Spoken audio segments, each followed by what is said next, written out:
Hello everyone, आप सभी का स्वागत करता हूं। प्रिय विद्यार्थियों, अब हम चूंकि एग्ज़ाम हमारे नज़दीक आ रहे हैं तो हम सब्जेक्ट वाइज श्रृंखलाएं ला रहे हैं आपके इम्पोर्टेंट क्वेश्चन आंसर्स की। और उसी कड़ी में आज अपन हिंदी साहित्य के जो कुछ इम्पोर्टेंट क्वेश्चन आंसर्स हैं वो लेकर के आया हूं। निश्चित रूप से आपके एग्ज़ाम के लिए बहुत ही इंपॉर्टेंट रहेंगे। इसमें से कई ऐसे प्रश्न जो हैं वो पिछली परीक्षाओं में पूछे गए हैं, कुछ प्रश्न ऐसे हैं जो आगामी परीक्षाओं में आपके आने वाले हैं। तो आप कंप्लीट इसको देखिए और जो भी इंपॉर्टेंट क्वेश्चन बनेंगे उसका आंसर आपको कैसे लिखना है, क्योंकि कई बार क्या होता है कि आपको आंसर्स आते हैं, आपको उत्तर आता है बट लिख नहीं पाते हैं। तो कैसे लिखना है वो तरीका भी अपन देखेंगे और इंपॉर्टेंट जो भी प्रश्न है उसका उत्तर भी मैं आपको यहाँ पे दिखाऊंगा। आइए शुरू करते हैं। तो बच्चों देखिए, पहला प्रश्न है, यहाँ पे जो इंपॉर्टेंट प्रश्न है वही अपन उनका अभ्यास करेंगे और ये आपके किताब के सभी चैप्टर से हमने सम्मिलित किए हैं। तो देखो, पहला प्रश्न है कि एक नाटककार को एक सफल संपादक भी होना चाहिए, स्पष्ट कीजिए। पहले तो समझिए नाटककार होता क्या है। तो देखिए, नाटककार क्या होता है कि किसी भी एक कहानी के आधार पर नाटक की रचना करता है। और आपको याद होगा कि नाटकों का जो है वो मंचन किया जाता है, उसके लिए कई सारे पात्र होते हैं। तो जो नाटककार होता है उसे एक सफल संपादक होना चाहिए। अब संपादक क्या करता है, तो आपको पता होगा कि संपादक क्या करता है, किसी भी टॉपिक पर जो पॉइंट दिया गया है उसको गहराई से उसका विश्लेषण करता है और उसके आधार पर फिर वो अपना जो उसे आगे उसका जो विश्लेषण किया जाता है वो लिखता है। तो देखो, अब आपको जब दोनों चीजें पता है कि भाई नाटककार होता है उसे एक संपादक भी होना चाहिए, तो आंसर में आपको लिखना है बच्चों, यहाँ पे आप आंसर में लिखेंगे कि एक नाटककार को एक सफल संपादक इसलिए होना चाहिए, एक सफल संपादक इसलिए होना चाहिए क्योंकि उसको जो कथ्य कहानी में निहित है, मतलब जो कहानी है उस कहानी का जो भाव है, उस कहानी का जो कथ्य है ना, उस कथ्य के आधार पर, उस कथ्य के अनुरूप जो है वो दृश्य तैयार करना आना चाहिए। अगर वो दृश्य तैयार नहीं कर पाएगा तो फिर वो सफल नाटककार नहीं हो पाएगा। तो दृश्य तैयार करने का काम जो है उस कथ्य के आधार पर तैयार करना वो संपादक का होता है। तो इस तरीके से एक नाटककार को एक सफल संपादक होना चाहिए। ये पीडीएफ मैं आपको अवेलेबल कराऊंगा, मैं आगे आपको बताऊंगा, तो थोड़ा सा आप अभी देख लीजिए और नोट करना चाहें तो आप साथ साथ में नोट कर सकते हैं बच्चों। ठीक है, तो पहला प्रश्न हुआ कि भाई एक नाटककार को एक सफल संपादक क्यों होना चाहिए। तो एक नाटककार को एक सफल संपादक इसलिए होना चाहिए, आपको पूरा भाषा बना करके हिंदी में ध्यान रखें कि एक पूरी लैंग्वेज बना करके आपको उत्तर लिखना है। जो टॉपर्स बनते हैं ना वो लिखते आंसर, देखो प्रश्न सबका सेम होता है, आंसर भी आप लगभग वही लिखते हो, लेकिन टॉपर्स थोड़ा सा हटके लिखते हैं इसलिए वो टॉपर बन जाते हैं। तो आपको एक पूरी भाषा बना करके आपको कम से कम हिंदी में तो आंसर आपको लिखना है। तो एक संपादक इसलिए होना चाहिए क्योंकि कथ्य जो कहानी में निहित है उस कथ्य के अनुरूप है ना, उसके अनुरूप माने उस कथ्य के अनुरूप जो है उसे दृश्य तैयार करने आने चाहिए, तभी वो एक सफल नाटककार बन पाएगा। आइए बच्चों आगे बढ़ते हैं और दूसरा प्रश्न है कि फीचर किसे कहते हैं, संक्षेप में लिखिए। अब देखिए, विभिन्न टॉपिक से हमने जो इंपॉर्टेंट क्वेश्चंस है वो लिए हैं। बिल्कुल सिंपल सा प्रश्न है, परीक्षा में आ सकता है और जो सटीक आंसर है ना वो हमने यहाँ पे दिया है। आपको यहाँ पे क्या करना है, 3 शब्द जो है वो याद रखना है। पहला शब्द तो क्या है कि यह फीचर जो होता है ना वो एक सुव्यवस्थित, एक सृजनात्मक और एक आत्मनिष्ठ लेखन होता है। ये 3 शब्द अच्छी तरह से याद कर लीजिए। आपको रटना तो नहीं है, लेकिन कुछ चीजें ऐसी होती है जिन्हें फिर आपको अच्छी तरह से याद भी करना पड़ेगा। तो क्या होता है, एक तो सुव्यवस्थित होना चाहिए, दूसरा क्या होता है सृजनात्मक होना चाहिए। सृजनात्मक का मतलब होता है नई नई चीजें क्रिएट कर सके, दिमाग में आपके क्रिएटिविटी होनी चाहिए, और साथ ही साथ ये आत्मनिष्ठ होता है। देखो बच्चों, 2 चीजें होती है, एक होता है वस्तुनिष्ठ और एक होता है आत्मनिष्ठ। वस्तुनिष्ठ मतलब जो फिक्स रहता है, जो बदलता नहीं है, लेकिन आत्मनिष्ठ क्या होता है कि थोड़ा परिवर्तन उसमें अपन कर सकते हैं ना, टॉपिक बदलते ही, समय बदलते ही, परिस्थिति बदलते ही उसमें हल्का सा परिवर्तन अपन कर सकें, वो आत्मनिष्ठ होता है। तो फीचर क्या होता है कि फीचर एक सुव्यवस्थित, सृजनात्मक और आत्मनिष्ठ लेखन होता है जो सामाजिक विषयों से लेकर के गंभीर विषयों और मुद्दों पर भी लिखा जा सकता है। लिखना पड़ेगा आपको, बिल्कुल इसी तरीके से आंसर लिखना पड़ेगा। छोटे छोटे जो आपके क्वेश्चंस हैं 1 नंबर के, 2 नंबर के, उसका अपना कंप्लीट अभ्यास करेंगे, बड़े प्रश्न भी लेंगे आगे वाले में। ठीक है, तो आप लिखेंगे इस तरीके से, अच्छी तरह से याद कर लीजिएगा कि ये सामाजिक विषयों से लेकर के गंभीर विषयों तक लिखे जाते हैं। क्या फीचर, अपन बात कर रहे हैं फीचर की, तो सामाजिक विषयों पर लिखे जा सकते हैं, जो गंभीर विषय है उस पर भी फीचर लिखे जा सकते हैं। आइए आगे बढ़ते हैं, नेक्स्ट पढ़ लेते हैं तीसरा प्रश्न। बच्चों तीसरा प्रश्न है कि काव्य गुण किसे कहते हैं। अब देखिए, पहले तो आप थोड़ी सी इसकी परिभाषा देख लीजिए, फिर मैं काव्य गुण के बारे में बता देता हूं आपको।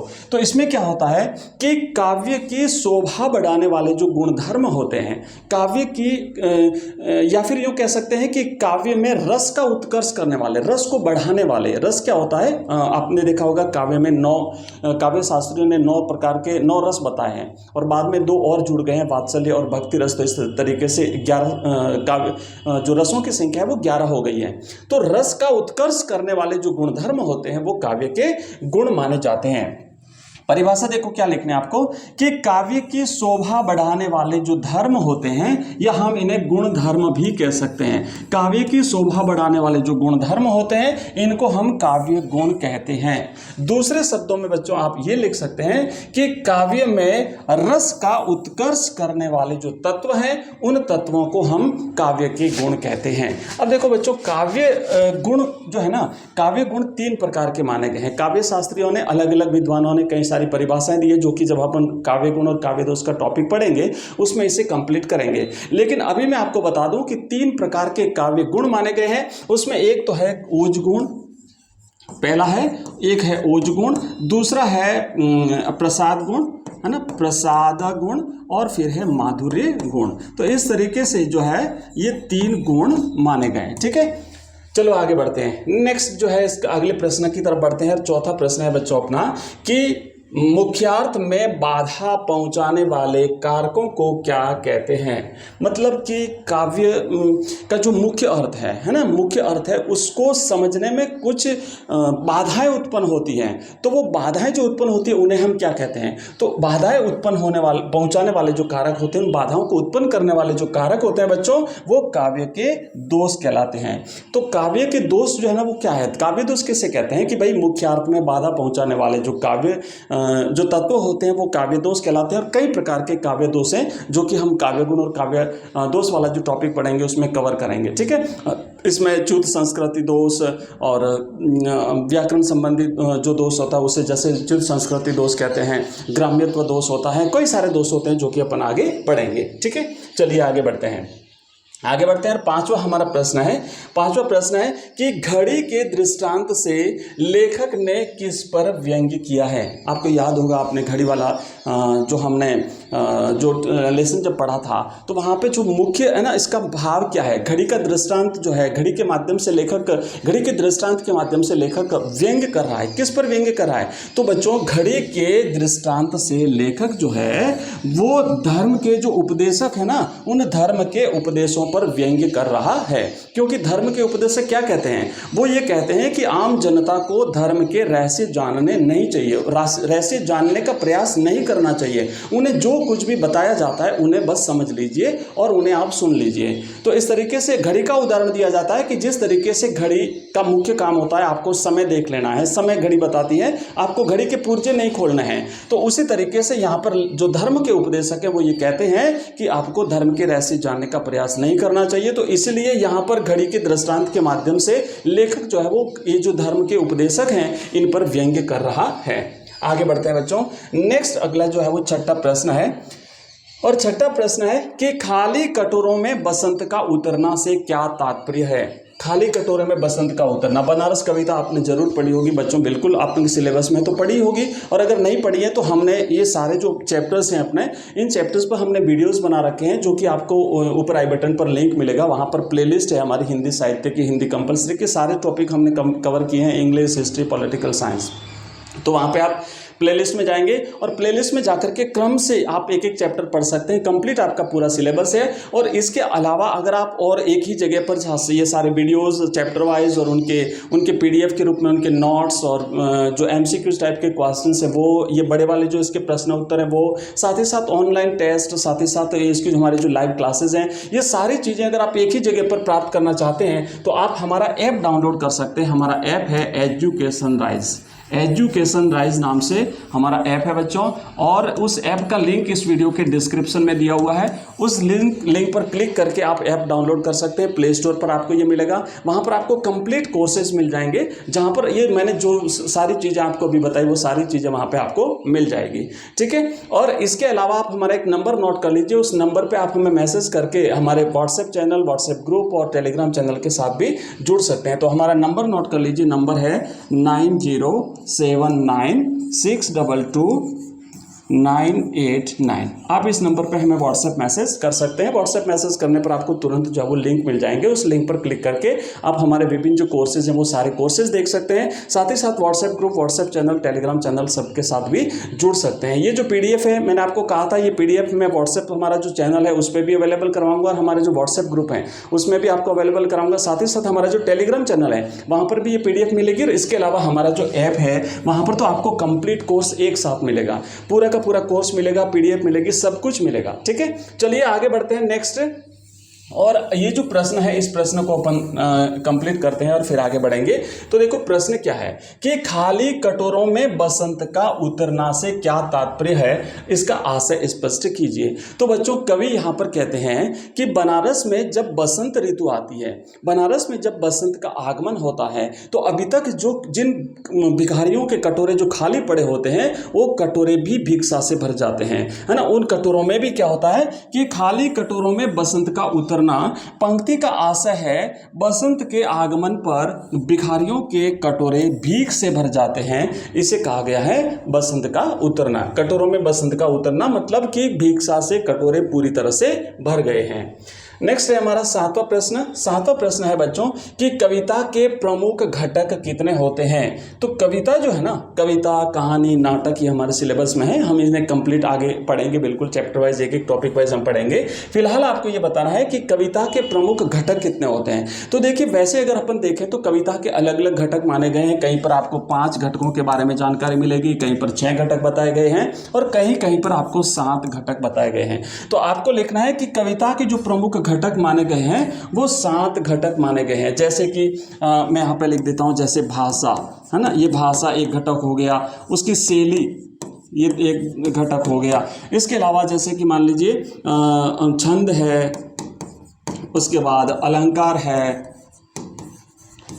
ना, और परिस्थिति के अनुकूल भावानुकूल होना चाहिए, भाव है। इस प्रकार के जो घटक हैं ये सारे आपको याद होने चाहिए, हम आगे लिखेंगे, बट छोटा अगर प्रश्न बनता है तो ध्यान रखना कविता के 7 घटक जो है वो होते हैं। चलिए नेक्स्ट है 8वां प्रश्न। और 8वां प्रश्न ये हमने बड़ा प्रश्न लिया है जो आपकी बुक में से है। आपने एक चैप्टर पढ़ा था प्रेम घन की छाया स्मृति। प्रेम घन की छाया स्मृति में जो लेखक है ना, इन्होंने यहाँ पे क्या कहा है कि भाई जो प्रेम घन है उन प्रेम घन के चौधरी जो बद्री नारायण चौधरी प्रेमघन साहब जो हैं उनके व्यक्तित्व के किन किन पहलुओं को उजागर किया है। मतलब यहाँ पे उनकी विशेषताएं बतानी है, उनकी कैरेक्टरिस्टिक्स बतानी है बद्री नारायण चौधरी प्रेमघन की। तो बच्चों यहाँ पर हम बात करेंगे कि ये जो प्रेमघन की छाया स्मृति है ना, पहले ये तो एक संस्मरणात्मक जो है एक संस्मरण है, याद रखिएगा आपको। और भारतेंदु मंडल के एक प्रमुख कवि है बद्री नारायण चौधरी प्रेमघन जो कि मिर्जापुर में रहते हैं, उनके बारे में यहाँ पर जो है वो इस चैप्टर में लिखा गया है। इसमें उनके व्यक्तित्व के निम्नलिखित पहलुओं पर प्रकाश डाला गया है। तो अभी हम देखेंगे कि बद्री नारायण चौधरी प्रेमघन जो है उनके व्यक्तित्व की किन किन विशेषताओं का वहाँ पे बात हुई है। तो पहली बात तो ये थी कि ये जो प्रेमघन है ना, ये हिंदुस्तानी रईस हैं, मतलब अच्छे खासे रईस आदमी थे। और ये अपने घर में समय समय पर जो भारतीय रीति रिवाज होते थे, भारतीय जो उत्सव होते थे वो मनाते थे, लोग वहाँ पे आते थे। और ये आप लिखेंगे कि बद्री नारायण चौधरी प्रेमघन एक अच्छे खासे हिंदुस्तानी रईस थे और उनके स्वभाव में वे सभी विशेषताएं थी जो कि रईसों के स्वभाव में होती हैं। बच्चों आगे इसी उत्तर को कंटिन्यू करते हुए हम और इनकी विशेषताएं देखेंगे। दूसरा था कि भारतेंदु मंडल के कवि थे, भारतेंदु मंडल के एक महत्वपूर्ण कवि थे। तो जो प्रेमघन है भारतेंदु मंडल के कवि थे और भारतेंदु जी के मित्रों में उनकी गिनती होती थी। वे मिर्जा मिर्ज़ापुर में रहते थे और उनके घर पर साहित्यिक गोष्ठियाँ आदि का आयोजन होता रहता था। आपको याद होगा लेखक के पिता का जब ट्रांसफ़र हो गया था मिर्ज़ापुर में, तो लेखक भी जब मिर्ज़ापुर जाते तो वहाँ पर पहली बार इन्होंने प्रेमघन को देखा था। उस स्मृति को याद करते हुए उन्होंने प्रेमघन की छाया स्मृति लिखा है, ये संस्मरण। उसके बाद आप तीसरा जो इनकी जो विशेषता है वो ये लिखेंगे कि अपूर्व वचन वक्रता, यानी बोलचाल में उनकी भाषा में एक टेढ़ापन था, एक वक्रता थी। तो लिखेंगे कि प्रेमघन की बातचीत का ढंग उनके लेखों के ढंग से एकदम भिन्न था। जो बातें उनके मुख से निकलती थी उसमें एक विलक्षण वक्रता रहती थी। नौकरों तक के साथ उनका जो वार्तालाप होता था वो बिल्कुल सुनने लायक होता था। और नेक्स्ट इनकी विशेषता लिखेंगे मौलिक विचारक, बिल्कुल विचार इनके खुद के होते थे, मौलिक विचार होते थे। तो प्रेमघन जी मौलिक विचारक थे और उनके विचारों में दृढ़ता रहती थी, मजबूती रहती थी।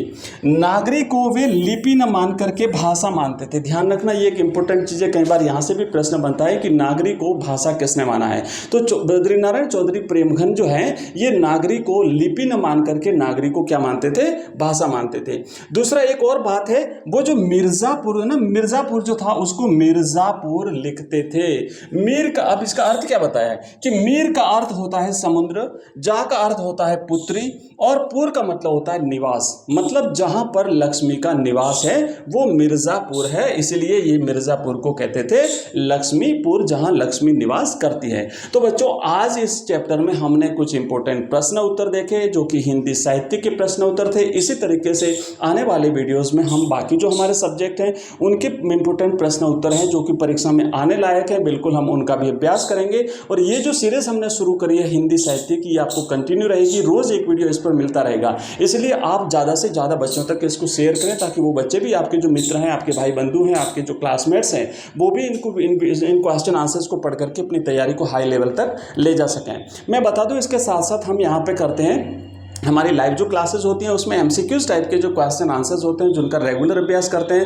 रोज़ हमारी शाम को 8:30 बजे जो है, शाम को 8:30 बजे हमारी जो है वो लाइव क्लास लगती है, तो आप सभी ज्वाइन कर सकते हैं। और ये जो हिंदी साहित्य, इसके अलावा हमने Hindi compulsory, English compulsory, history, political science, geography, ये सारे सब्जेक्ट पढ़ते हैं। इनके कंप्लीट हमारे पास इनके जो कोर्सेज हैं वो हमने कोर्सेज कंप्लीट तैयार कर लिए हैं। और हमारे जो कंप्लीट कोर्स अगर आप प्राप्त करना चाहते हैं तो ओनली 99 रुपीज़ में हम आपको ये कोर्स अवेलेबल करवा रहे हैं। एक केवल 99 रुपये पूरे 1 साल की वैलिडिटी के साथ में आपको हम अवेलेबल कराते हैं, जो कि आपको हमारे ऐप में मिलेंगे। हमारे ऐप का लिंक इस वीडियो के डिस्क्रिप्शन में दिया हुआ है। एजुकेशन राइज नाम से हमारा ऐप है, मैंने आपको पहले बताया।